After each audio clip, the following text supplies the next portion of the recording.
Ladies and gentlemen, welcome to the Bullpen.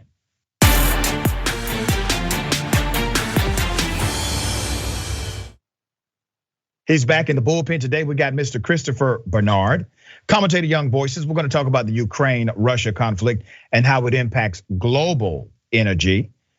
This individual has been here before, writes for a wide range of outlets, including National Review, The Hill, and USA Today. Mr. Barnard, thank you for being back on the show. How are you? I'm good. Looking forward to a great discussion. Absolutely. Okay. I don't want to presume what you know, believe about how this conflict has adversely impacted energy consumption and energy availability. So if you would give us your thoughts and I will then opine.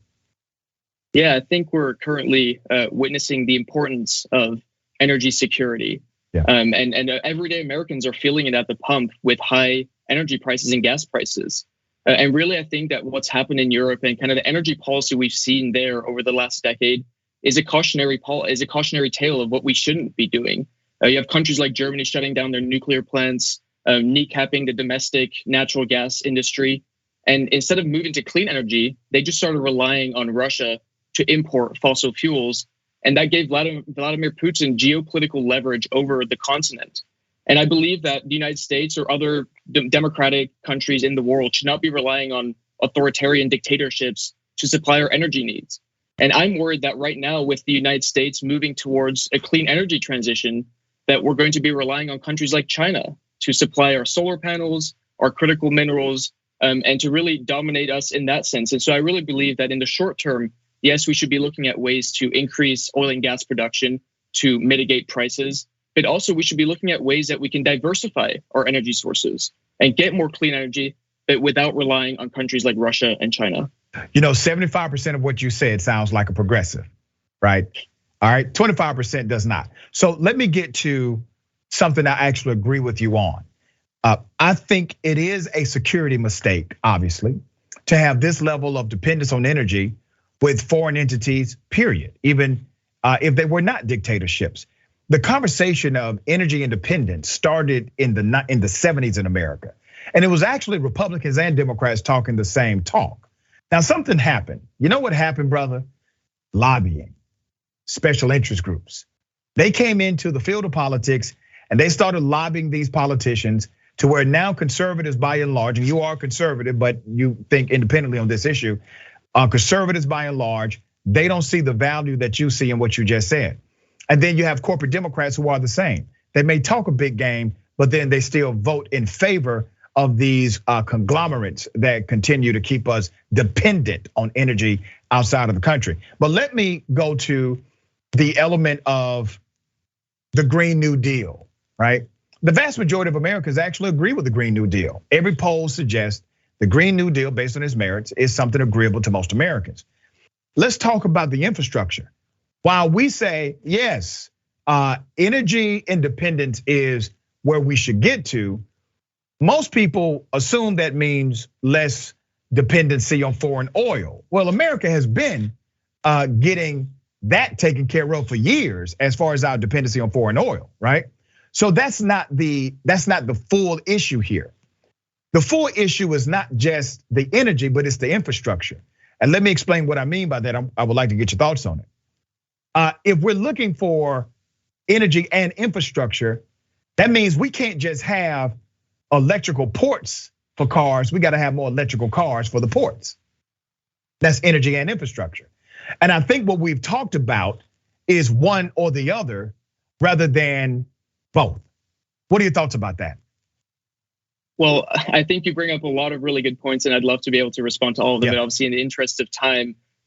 You mentioned, for example, the importance of infrastructure and kind of building out this clean energy infrastructure in the United States, which I think is crucial. And actually, I'll also add that I don't really think that that's a conservative or a progressive position. I think that's just a commonsensical position, and that's why I'm pushing for it. But in terms of the infrastructure in this country, if you look at, for example, the National Environmental Policy Act, which is basically our regulatory structure for permitting these types of infrastructure projects, and if you look at the amount of red tape it requires to, for example, build a solar farm or a wind farm somewhere, it takes years and years and millions of dollars to get this approved. And I think that's just not helpful at all to what we're trying to achieve here.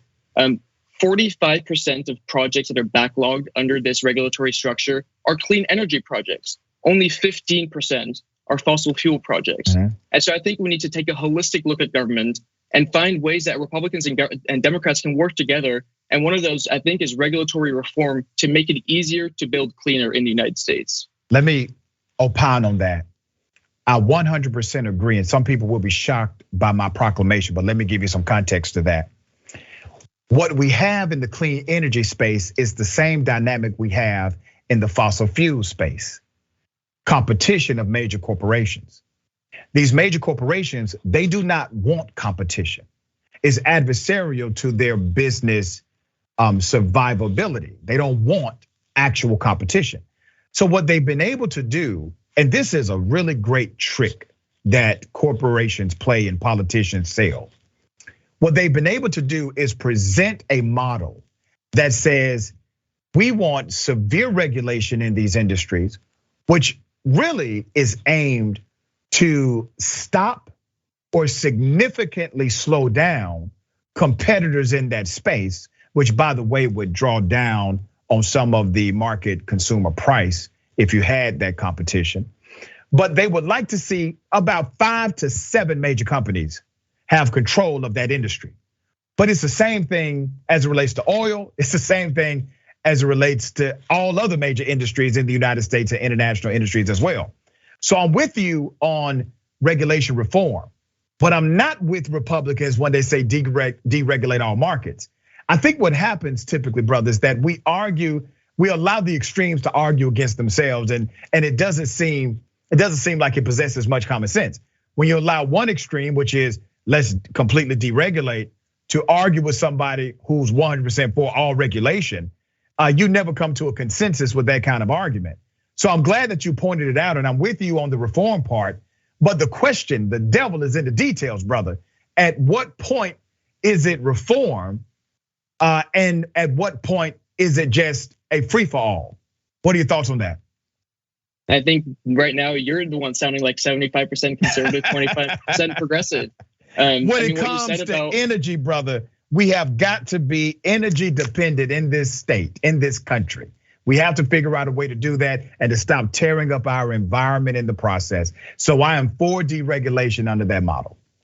Yeah, and like what you said about companies, big companies doing what big companies do. Yeah. They don't actually like competition. It's the same reason Amazon is trying to lobby for a $15 minimum wage, and why you have energy companies trying to entrench their own interests.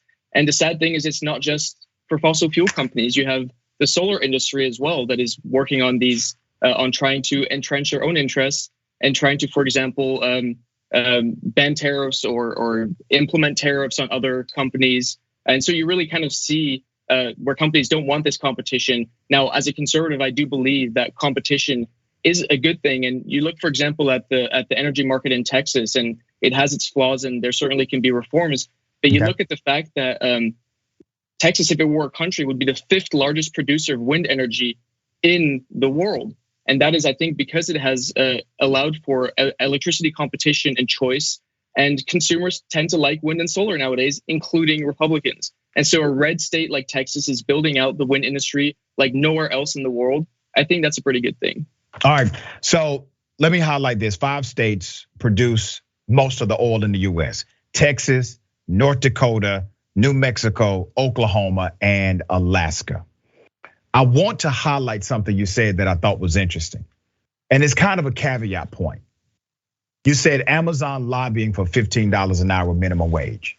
Now, I'm for increasing the minimum wage. I'm for $15 an hour if that makes sense regionally. Now, my approach is more nuanced because minimum wages don't translate to actual cost of living per region. I would like the cost of living calculation to be included in the increase of minimum wage. But do you at least agree, and as I said, a side point, but you brought it up, do you at least agree that we do need healthy regulation as it relates to how people get paid in America? I mean, that's obviously not necessarily part of my daily work, and so I'm not necessarily qualified to answer that. I will say, I think you hit the nail on the head that a federal minimum wage doesn't really make sense because of those regional differences. I do share the opinion of many of kind of right-leaning economists that the effective minimum wage is $0 simply because the wages are set by the market, not by arbitrary policy.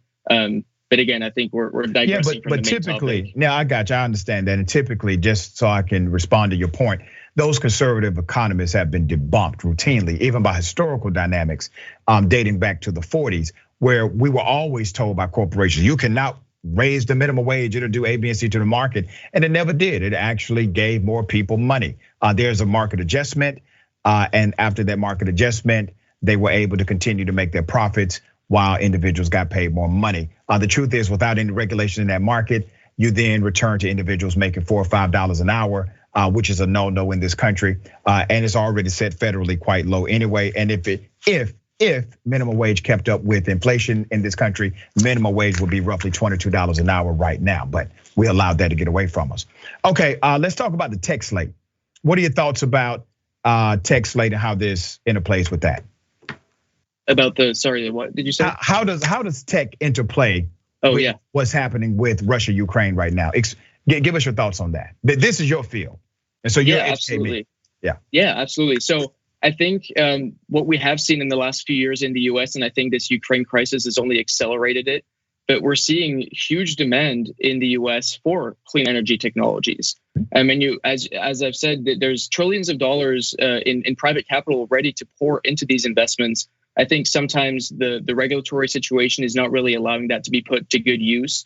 And I think there's ways that we can really in this country work on allowing these clean energy technologies to compete and to allow the United States to become the world leader on this, so that we're not relying on countries like China. And one of the big worries that I have, in which maybe I believe your side of the aisle doesn't talk enough about, is, for example, for this whole clean energy transition, for electric vehicles, batteries, wind farms, and solar panels, you need critical minerals, lithium, cobalt, all those different critical minerals, which 90% of them we get from China right now. Now, what are we going to do about that? Do we have to source those at home? I believe we do. But a lot of progressive environmentalists are uncomfortable with that. And so I would say that there's a lot of things in the United States that need to change to allow the clean energy transition to really occur, and for the United States to become a world leader and become less reliant on China or Russia for our energy.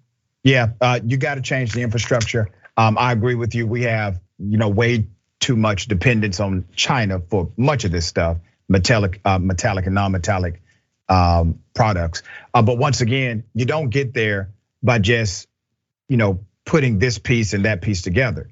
You literally have to present an exhaustive plan that will take years to implement, that transform the infrastructure while at the same time transforming the energy itself. Would you not agree?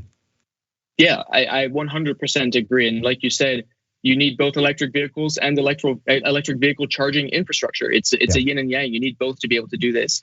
Now, the one thing I will say is I believe that progressives tend to underestimate the amount of private capital that is interested in this. Last year, over 70% of new energy investments in the United States were in clean energy. There is huge demand for it. But if we have these supply chain bottlenecks and these regulatory gridlocks all over the country, we won't be able to build that out, and we can't let that capital invest in this. And I think we can both agree that we want trillions of dollars to go into clean energy. And I think that we can work with the private sector with sensible reform and sensible regulatory solutions. That's the key word, brother. Sensible. Sensible reform. I love sensible. How do you define that in an era of extremism in politics, right? How do you define it when we're living in a political culture that has become more tribal than ever before? I don't think we've ever lived in such a tribal culture in politics. So we're talking about common sense solutions, remedies to problems that really should be nonpartisan. However, the extremes on both sides will kind of go to their corners and not argue in the middle for this stuff. But I'm with you that we got to stop significant dependence on foreign oil and countries for energy, et cetera. But once again, it's your guys on the right who are typically the ones fighting progressive reform as it relates to energy. I'm not saying that we're 100% all the way, we've solved this all the way, but I am saying that when you have presentations like the Green New Deal and the vast majority of Americans actually agree with it, and you don't have a Republican counterpart to that, that tells you something about the national conversation. And Republicans demonize the Green New Deal on a regular basis. And with all of that negative talk about the Green New Deal, it is still more popular than any Republican bill that has been presented of its kind. I don't think you're wrong. And I think the right definitely needs to come up with an answer. And my organization, the American Conservation Coalition, we're working hard on trying to do that. And we're the young Republicans and the young conservatives pushing for that. One thing that you said, though, is interesting. One of the big things I believe that caused this crisis, this energy crisis in Europe, is because of Europe's really quite backward approach to nuclear energy. You had a country like Germany that got rid of its nuclear plants, and instead of kind of getting that energy elsewhere from clean energy domestically, they got it from fossil fuels from Russia. And I think a lot of the same problems are starting to happen in the United States as well. You have countries like states like California closing their nuclear plants. You have New York that closed its nuclear plant last year and emissions spiked 35%. Those are progressive legislatures voting for anti-clean energy legislation. I don't think that's a good thing, and I'm sure you don't think that's a good thing. And so really, I'm not interested in a blue team versus red team fight. I'm interested in sensible solutions, like I said. And so when progressives are talking about we need clean energy, they can't exclude nuclear from that equation. And that's where I think conservatives have been providing value to this conversation. We need to build out our nuclear industry in this country. We need to not rely on Russia to import uranium. And we need to allow innovation and technology, such as small modular reactors, to unfold to help us tackle climate change. And that is something that I believe conservatives and I'm trying to bring to the table as part of this conversation. With that said, brother, we're out of time. We got another show to go to, but I got to say this to you. While I don't agree with everything you've said here, I don't have to. I'm glad that you're part of the movement. I'm glad that you're pointed in the right direction as far as environment and energy, even if I disagree with some of the nuance you present. But once again, you have a tough job ahead of you, young man, because you're inside of a party that typically has been purchased, has been bought by those who are adversarial to your sentiment. But big ups to you for even trying. I appreciate you being on the show. Thank you so much. Absolutely.